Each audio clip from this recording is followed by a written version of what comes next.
আজকে হাট থেকে ফিরতে ফিরতে অনেক দেরি হয়ে গেল।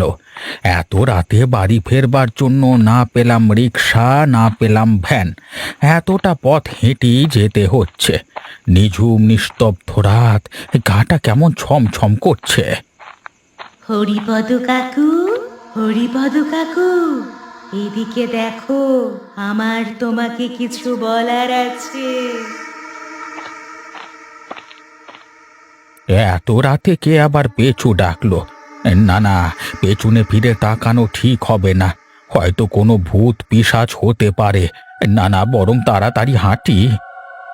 কি গো হরিপদ কাকু, আমার কথা শোনো একবার, এদিকে দেখো। ওফ, এ তো বড্ড জ্বালা। এমনিতেই বাড়ি ফিরতে দেরি হয়ে গেল, তার উপর আবার কোনো মেয়ে লোক আমাকে আবার ডাকাডাকি শুরু করলো। দেখি একবার ফিরে তাকিয়ে।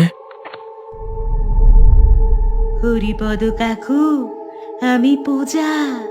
আমার কথা শোনো না গো, একটিবার আমার কথা শোনো।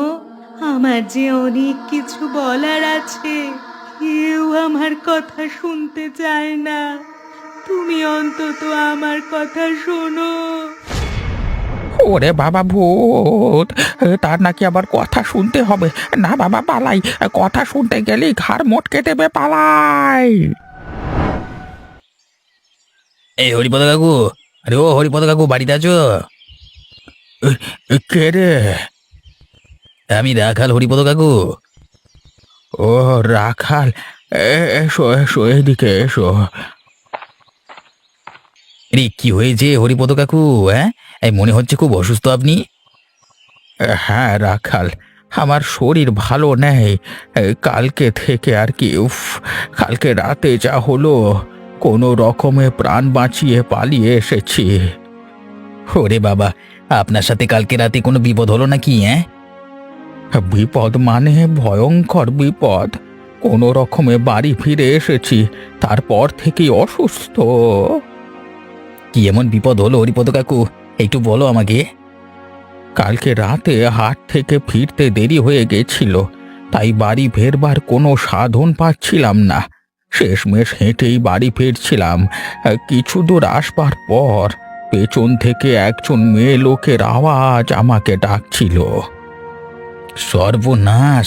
মেয়ে লোকের আওয়াজ এত রাতে? তারপর কি হলো? আমি প্রথমে শুনেও না শোনবার ভান করে আগাচ্ছিলাম, কিন্তু বারবার আমাকে ওই মেয়েটি ডাকছিল হরিপদ কাকু বলে। সেই মেয়ের নাম নাকি পূজা।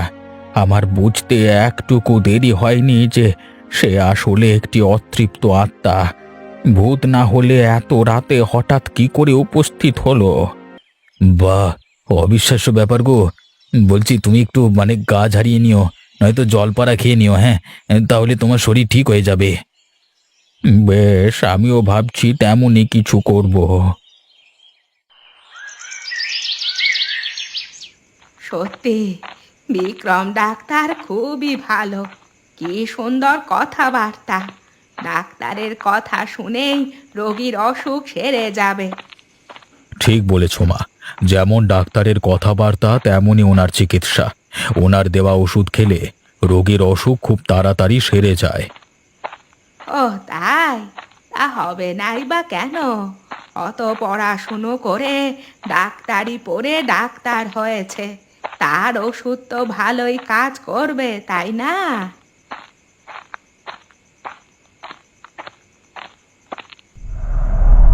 উমাসীমা, ও নিশিতা, আমি আপনাদের কিছু বলতে চাই।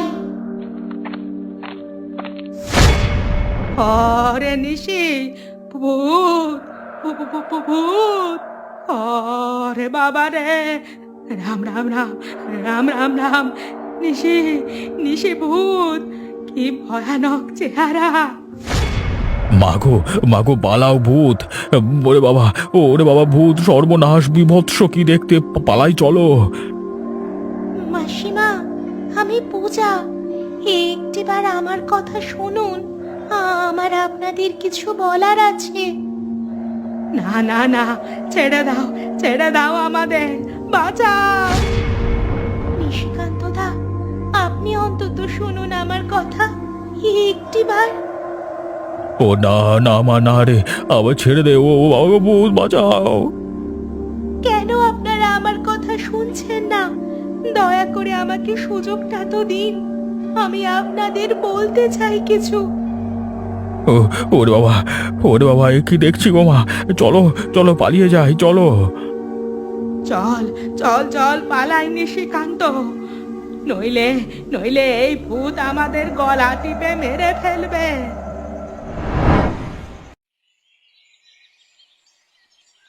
হ্যাঁ, বিক্রম, আমি কালকে রাত থেকে খুব অসুস্থ, তাই তোমার কাছে এসেছি। কেন, কি হয়েছে আপনার হরিপদ কাকু? আর বলো না, কোনো রকমে প্রাণ বেঁচেছে আমার। কালকে হাট থেকে ফেরবার সময় অনেক রাত হয়ে গেছিল, তাই বাড়ি ফেরবার কোনো সাধন না পেয়ে আমি হেঁটেই বাড়ির দিকে এগিয়ে যাই, কিন্তু পেছন থেকে কেউ একজন আমাকে ডাকে। আপনাকে আবার অত রাতে কে ডাকলো শুনি? কে আবার ডাকবে? ওই ভূতটা। তার অমন ভয়ানক চেহারা দেখে আমি রীতিমতো ভয়ে পেয়ে স্তব্ধ হয়ে গেলাম। আমি তাড়াতাড়ি কোনো রকমে নিজেকে সামলে দৌড়ে বাড়ি ফিরে এলাম। এরপর থেকেই আমার জ্বর। যত সব আজগুবি গল্প। আরে সত্যি পারেনও বটে আপনারা, এই বয়সে কোথায় ধর্মকর্ম করবেন তা না, কোথায় বস্তা পচা ভূতের গল্প শুনিয়ে লোকের সময় নষ্ট করছেন। হ্যাঁ বিক্রম, সত্যি বলছি, আমি কোনো আজগুবি গল্প করছি না। আমি সত্যি ঘটনাটাই তোমাকে বললাম। এই ঘটনার পর থেকেই আমি অসুস্থ হয়ে পড়েছি, তাই তোমার কাছে এসেছি ওষুধ কিনতে। অন্তত নিজের বয়সের কথা ভেবে না হয় একটু থামুন হরিপদ কাকু। আর একটি কথা, ওইসব গাঁজাখুরি গল্প শোনাবেন না। এই মুহূর্তে আপনি আমার এখান থেকে বেরিয়ে যান, যান বলছি। আর হ্যাঁ, কোনো ওষুধ আর আপনাকে আমি দেব না, বুঝতে পেরেছেন? দিবাকর, চলো যাই হরিপদ কাকুর বাড়িতে। হ্যাঁ চলো চলো, বেশ যাওয়া যাক হরিপদ কাকুর বাড়ি। ওনার কাছে গিয়ে ওনার মুখে নিজের কানে শুনে আসি ব্যাপারটা। তোমার যখন বিশ্বাস হচ্ছে না ভূতের কথা, একবার না হয় নিজে গিয়েই শুনে আসো। হ্যাঁ রাখাল, এমন ভাবে বলছো যেন নিজে খুব বিশ্বাস করছো এই ভূতের গল্প।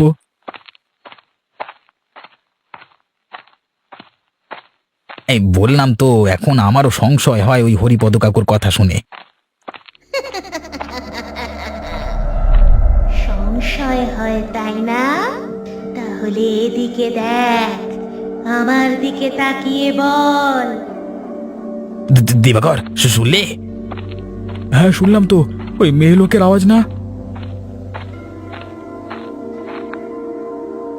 হ্যাঁ, ও ওইদিকে দেখো। ও মা গো, ভূত, পালাও! ওরে বাবারে, ভীষণ ভয় লাগছে আমার, চল চল দৌড়ে পালাই।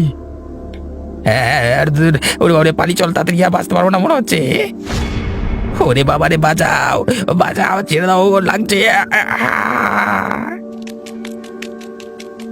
কোথায় পালাচ্ছিস রাখাল? আমার কথা আগে শোন।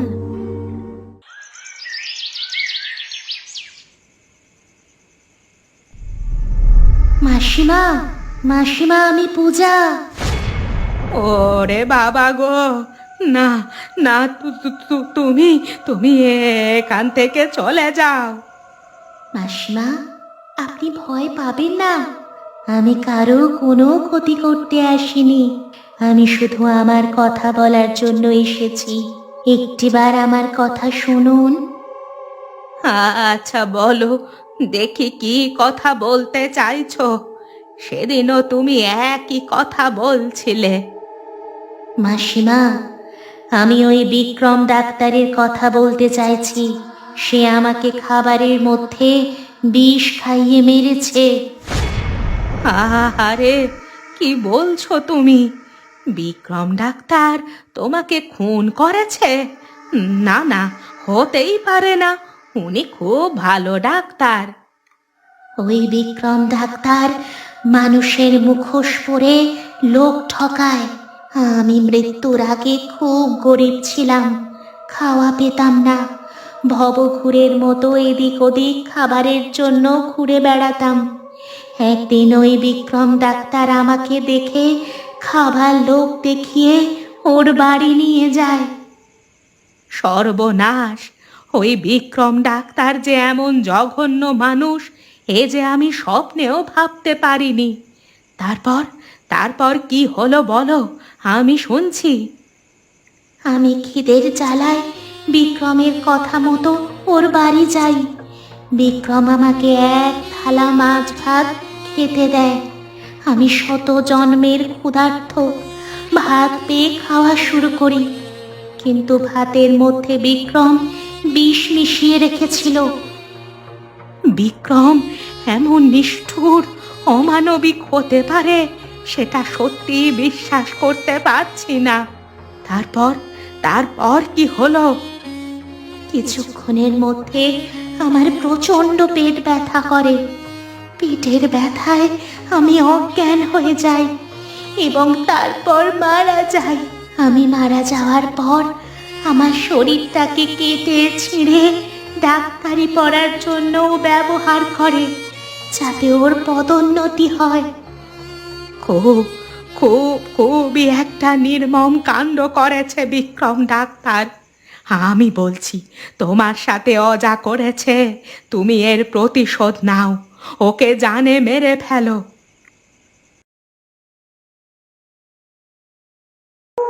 উফ, এই পূজার ভূত আবার পিছু ছাড়ছে না দেখছি। মরেও শান্তি দিচ্ছে না এই মেয়েটা। এর একটা ব্যবস্থা করতেই হবে। এই সময় আবার কে এলো? মনে হচ্ছে দিবাকরের গলার আওয়াজ। দিবাকর না অন্য কেউ। পূজা, তুই দিবাকরের রূপ মানে চুপ, একদম চুপ। তোরা নিস্তার নেই, অনেক হয়েছে। আজ এই মুহূর্তে আমি আমার প্রতিশোধ নেব তোকে মেরে। পূজা, তুই আমাকে ক্ষমা কর। আমি আর কখনো এমন কাজ করবো না। আমাকে ছেড়ে দে। তোকে ছেড়ে দেব আমি? আরে, আমি তোর কি ক্ষতি করেছিলাম যে তুই আমাকে এমন নিষ্ঠুর ভাবে মেরে আমার শরীরটাকে কেটে ফেলে ডাক্তারি পড়ার জন্য ব্যবহার করেছিস? আমার ভুল হয়ে গেছে, আমাকে ক্ষমা কর। আমি অনুরোধ করছি আর জীবনে কোনোদিন এরকম কাজ করব না। আমি শুধু পেট ভরে খেতে চেয়েছিলাম, কিন্তু তুই আমাকে আমার দুর্বলতার সুযোগ নিয়ে আমার খাবারে বিষ মিশিয়ে মেরে ফেললি, শুধু নিজের স্বার্থ পূরণের জন্য। এবার দেখ।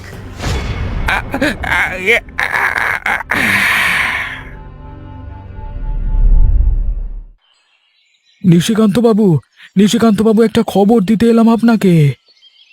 আরে দিবাকর, রাখাল, আরে এসো এসো, কি খবর? কালকে রাতে ওই পূজার ভূত বিক্রম ডাক্তারকে গলা টিপে মেরে ফেলেছে। আজকে ভোরবেলায় ওর লাশটা মাটিতে পড়ে থাকতে দেখা গেছে। হে ভগবান, সে কি অবাক কাণ্ড! কালকে রাতে বিক্রম ডাক্তারকে মেরে ফেলল ওই পূজা। আমার মনে এমনই আশঙ্কা ছিল এমন কিছু হবে। এই পূজা ভূত নিশ্চয়ই কোনো শত্রুতা ছিল বিক্রম ডাক্তারের সাথে, না হলে কেন এভাবে মেরে ফেললো ওকে? আরে, গ্রামে একটি মাত্র বিক্রম ডাক্তার ছাড়া অন্য কেউ নেই। এখন এই গ্রামের কি যে হবে! বিনা ডাক্তার ছাড়া গ্রামের মানুষের চিকিৎসা কি করে হবে সেই চিন্তা করে আমি ভেবে পাচ্ছি না। থাম তুই। জানিস ওই বিক্রম ডাক্তারের কাণ্ড? আমি বলছি তোদের, কাল রাতে পূজার ভূত আমাকে সব বলেছে। এই কথাটা তাই সবাইকে বলতে চেয়েছিল। মা, কি কথা বলো তো আমাদের। ওই বিক্রম ডাক্তার পূজার জীবিত থাকাকালীন ওকে খাবারের লোভ দেখিয়ে বিক্রমের বাড়ি নিয়ে যায়। তারপর পূজার খাবারে বিষ মিশিয়ে পূজাকে নির্মমভাবে মেরে ফেলে। এটাই শেষ নয়, পূজাকে মেরে ফেলে ওর শরীরটাকে কেটে ছিঁড়ে ডাক্তারি পড়ার জন্য ব্যবহার করে। তাই পূজার অতৃপ্ত আত্মা সবাইকে এই ঘটনা জানাবার জন্য ঘুরে বেড়াতো। কাল ওই শয়তান বিক্রম ডাক্তারকে মেরে পূজার আত্মা শান্তি পেল।